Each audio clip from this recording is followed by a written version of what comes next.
अनमोल और पिंकी जिसके चर्चे इस वक्त सोशल मीडिया और तमाम जो नेशनल मीडिया के ऊपर मौजूद हैं, इस चीज़ की उम्र 32 साल के करीब बताई जा रही है। और इस हवाले से अगर देखा जाए तो ये जराइम की दुनिया में कब शामिल हुई, इसके ताने बाने काफ़ी लंबे नज़र आ रहे हैं। इसमें आपको बताएं कि लाहौर पुलिस की जानिब से भी इसके भाइयों के ख़िलाफ़ मुकदमात दर्ज किए गए और पिंकी के जो मुकदमात हैं उनके भाई और उसके ख़िलाफ़ जो दर्ज किए गए, ये 2020 से सिलसिला शुरू हुआ। पिंकी जो पहले लाहौर में काम करती थी, लाहौर में इसके बड़े बड़े ड्रग कार्टल्स के साथ राब्ते थे और इसके साथ साथ इसने जब लाहौर में इसके ख़िलाफ़ घेरा तंग किया गया तो इसने कराची का रुख किया। कराची में अब जो इससे तफ्तीश की जा रही है उसमें जहाँ पे बहुत से जो इंकशाफात सामने आ रहे हैं, जिसमें बहुत से पॉलिटिशियन, बहुत से बड़े लोग, जिसमें बहुत से अमीरज़ादे और उसके साथ साथ जो बड़ी पार्टियां हैं उसमें इसकी सप्लाई जाती थी, वहीं पर लाहौर और पंजाब के अंदर भी इसका नेटवर्क चल रहा था। इस हवाले से आपको बताएं कि लाहौर में जो नारकोटिक्स इन्वेस्टिगेशन यूनिट बनाया गया था, ये 2024 के दौरान बनाया गया था और इस यूनिट के अंदर सिर्फ केसेस देखे जाते थे मंशियात के ख़िलाफ़। और इसी NIU जो नारकोटिक्स इन्वेस्टिगेशन यूनिट था, इसकी जानिब से इसको 2024 में गिरफ़्तार भी कर लिया गया था, क्योंकि 2022 में और 2020 में इसके ऊपर लाहौर में इनके भाइयों के ख़िलाफ़ मुकदमात का इंदराज किया गया था। और इन मुकदमात में क्योंकि ये बहुत बाअसर लोग थे, बहुत से बड़े बड़े हाथ इसमें मुलव्विस थे और यही वजह थी कि ये लोग 2 से 3 माह के बाद मुकदमात से बाइज़्ज़त बरी कर दिए गए। और ये जब केसेस NIU के पास गए तो NIU ने जो अब ज़राए के मुताबिक ये बताया जा रहा है कि अनमोल और पिंकी को लाहौर में भी गिरफ़्तार किया गया। लाहौर में गिरफ़्तार करके इसको CIE कोतवाली में रखा गया और 12 रोज़ तक इसको सरकारी मेहमान के तौर पे वहाँ पे ट्रीट किया गया। सरकारी मेहमान इस वजह से कहा जा रहा है कि सरकारी मेहमान जब इसको रखा गया तो ना तो इसके ख़िलाफ़ कोई FIR दर्ज की गई और ना ही इससे कोई मज़ीद रिकवरी की गई, बल्कि रिकवरी की तो पुलिस अफसरान ने अपने लिए रिकवरी की, जिसमें एक PSP ऑफ़िसर भी शामिल है। इसके साथ साथ आपको ये भी बताते चलें कि एक इंस्पेक्टर जिसकी उम्र उस वक्त 59 साल थी और वो NIU के अंदर बतौर DSP के ओहदे के ऊपर काम कर रहा था, उसने इस जो 25 साला लड़की थी अनमोल पिंकी, इसके साथ शादी भी कर ली थी। और ये शादी इसकी दूसरी शादी थी, क्योंकि इससे पहले जो इसका खामिन था गुजरांवाला में, उसका रिहाइश थी गुजरांवाला में, वो भी एक बाअसर शख्स है जिसका नारकोटिक्स का एक बहुत बड़ा नेटवर्क है,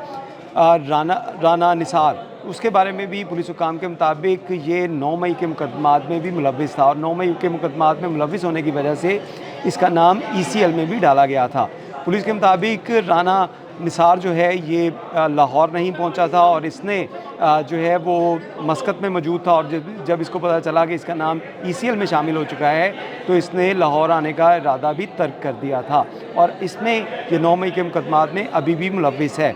दूसरी जानिब जिस इंस्पेक्टर ने इसको गिरफ़्तार किया था, जो वहाँ पे DSP के तौर पे काम कर रहा था, जिसकी उम्र 59 साल थी, उसने इस अनमोल पिंकी से शादी की। और इत्तलात ये भी हैं कि अनमोल पिंकी और उस राना जो इकराम इंस्पेक्टर था, उनके दरमियान ताल्लुकात जो थे बनने के बाद उनका जब निकाह हुआ तो उससे उनका एक बच्चा जो है वो भी जो है वो दुनिया में आया। इसके साथ साथ जो पुलिस ऑफिसर इस 12 रोज़ के दौरान उनसे मिलते रहे, उसमें PSP ऑफ़िसर भी थे, शामिल थे, जो उस वक्त की OCU के जो अहम किरदार थे, जो एक इदारा बनाया गया था जो जराइम पेशा अफराद से लड़ने के लिए, जो ऐसे अफराद के ख़िलाफ़ कार्रवाइयाँ करता था जो संगीन जराइम में मुलव्विस थे, या वो मंशियात थी या डकैतियाँ थी। जिस तरह अब CCD काम कर रही है, इसी तरह पहले जो OCU काम करती थी, ऑर्गेनाइज्ड क्राइम इन्वेस्टिगेशन यूनिट,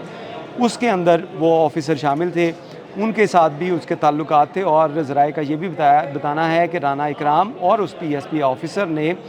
इस पिंकी की वजह से जो करीबी इनके ताल्लुकात बने और 12 रोज़ तक वहाँ पे रही। उसके बाद उसने शादी कर ली, लाहौर में उसने मकान भी लिया और इस मकान के अंदर पार्टीज़ भी हुआ करती थी और उसमें वो पुलिस ऑफ़िसर जो थे वो भी जाते थे और वो मंशियात का भी इस्तेमाल करते थे, क्योंकि पिंकी के पास बड़ी ज़बरदस्त किस्म की वहाँ पे जो कोकीन, हेरोइन और दीगर जो मंशियात थी उसकी सप्लाई मौजूद थी, उसका कार्टल मौजूद था। इसी वजह से उस इंस्पेक्टर ने अपनी जो उसको निकाह में लिया और उस निकाह में लेने के बाद उससे इस धंधे में मुलव्विस होकर मज़ीद पैसे भी बनाए। जिसके बाद अब ये इत्तलात मिल रही हैं कि जो राना इकराम है उसकी जानिब से कुछ अर्सा पहले उसको अनमोल और पिंकी को तलाक भी दे दी गई थी। अब पुलिस की जानिब से, कराची पुलिस की जानिब से इसको गिरफ़्तार किया गया है, कराची से इसको गिरफ़्तार किया गया और अब इससे जो इन्वेस्टिगेशन जारी है उसमें लाहौर पुलिस ने भी जो है मदद मांगी है कराची पुलिस की कि जो भी इन्वेस्टिगेशन हो, इस इन्वेस्टिगेशन के अंदर मज़ीद चीज़ें अगर निकलती हैं, मज़ीद चीज़ें बताई जाती हैं कि लाहौर में कौन कौन से कार्टल थे, तो लाहौर पुलिस को आगाह किया जाए, क्योंकि लाहौर में पंजाब गवर्नमेंट जो है ऑलरेडी मंशियात फरोशों के ख़िलाफ़ बड़ा क्रैकडाउन कर रही है और उसमें CCD काफ़ी मुतहर्रिक है। लाहौर पुलिस को अगर कराची पुलिस इस इन्वेस्टिगेशन के हवाले से, इन कार्टल्स के हवाले से जो पंजाब में या लाहौर में काम कर रहे थे, तो इसके ऊपर काम किया जाएगा। दूसरी जानिब जो मुकदमात लाहौर में दर्ज किए गए थे 2020 और 2022 में, इसके ऊपर भी इंक्वायरी का आगाज़ कर दिया गया है कि इन मुकदमात में ये चंद दिनों के बाद या चंद माह के बाद अदालत से बाइज़्ज़त बरी कैसे हो गए, जबकि ऑपरेशन विंग की जानिब से इनको गिरफ़्तार किया गया और इनसे रिकवरियाँ भी की गई थी मंशियात की। जहाँ 9C के जो मुकदमात थे, 9C के मुकदमे के हवाले से अगर बताएँ तो 9C के मुकदमे में कम अज़ कम सज़ा जो है वो 14 साल और उम्र कैद की सज़ा भी हो सकती है और बाज़ औक़ात संगीन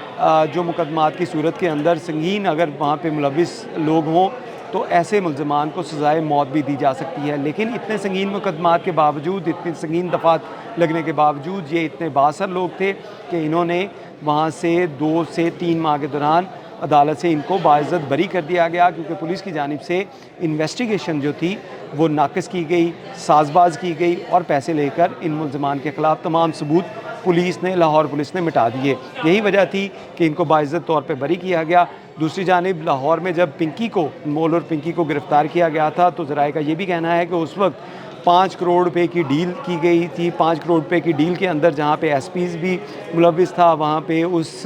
NIU का DSP भी मुलविस था, जिसने बाद में इसी अनमोल पिंकी से शादी भी कर ली थी। इसके साथ साथ अब पुलिस की जानिब से उस मुकदमे की दोबारा से री इंक्वायरी भी की जा रही है, जिसके लिए SP CRO उनको ये टास्क दिया गया है कि वो फ़ौरी तौर पे इन तमाम मामलात की, कि इन मुकदमात के अंदर ये कैसे बेल आउट हुए, इनको बरी कैसे किया गया, कौन से शवाहिद थे जो पेश नहीं किए गए, वो प्रूव करें ताकि उन एहलकारों के ख़िलाफ़, उन अफसरान के ख़िलाफ़ कार्रवाई की जा सके। लेकिन इसमें अगर हम तज़किये की बात करें तो इस तमाम केस के अंदर और तमाम जो प्रैक्टिस साबका देखते हुए इस केस में जान नज़र नहीं आ रही, क्योंकि पुलिस की जानिब से जो मुकदमात का इंदराज किया गया, जो मंशियात के मुकदमे थे, कराची में 8 मुकदमात दर्ज हैं, मंशियात के लाहौर में इसके ख़िलाफ़ 2 मुकदमात दर्ज हैं और इसी तरह पंजाब के बाकी अज़ला के अंदर भी इसकी इन्वेस्टिगेशन की जा रही है कि और कहाँ पे मुकदमात दर्ज हैं जहाँ से इनको फ़ौरी तौर पर रिलीफ मिला। अब हुकूमती जो आला अहदेदार हैं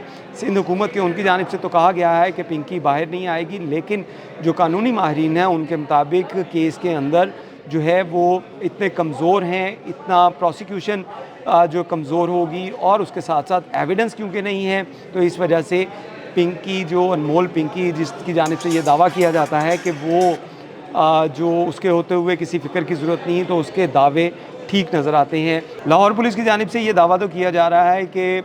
अनमोल और पिंकी को लाहौर के मुकदमात में, क्योंकि ये मुकदमात दर्ज थे और इन मुकदमात में इसके भाई तो बरी हो गए थे, लेकिन ये इसको गिरफ़्तार नहीं किया जा सकता था और अब इसकी लाहौर मुंतकली के लिए हवाले से जो अदालत से रजू किया जाएगा। लेकिन कानूनी माहिरीन का कहना है कि इस केस में पुलिस को, जो लाहौर पुलिस को अनमोल और पिंकी की जो कस्टडी है वो शायद ना दी जा सके, क्योंकि कराची के अंदर उसके ऊपर 8 मुकदमात हैं और एक मुकदमा उसके ऊपर कत्ल की दफ़ात के तहत भी है। तो कराची के अंदर जो मुकदमात हैं, जब तक इसकी प्रोसिक्यूशन मुकम्मल नहीं होती और इस केस के फ़ैसले नहीं होते, तब तक इसको लाहौर में या किसी और शहर में या किसी और पुलिस के हवाले करना अभी तक जो कानूनी माहिरीन हैं उनका कहना है नामुमकिन है। अब देखना है कि कानून किस हद तक मुतहर्रिक होता है, या साबका द्वार की तरह ये लोग अब दोबारा पैसे देकर पुलिस को या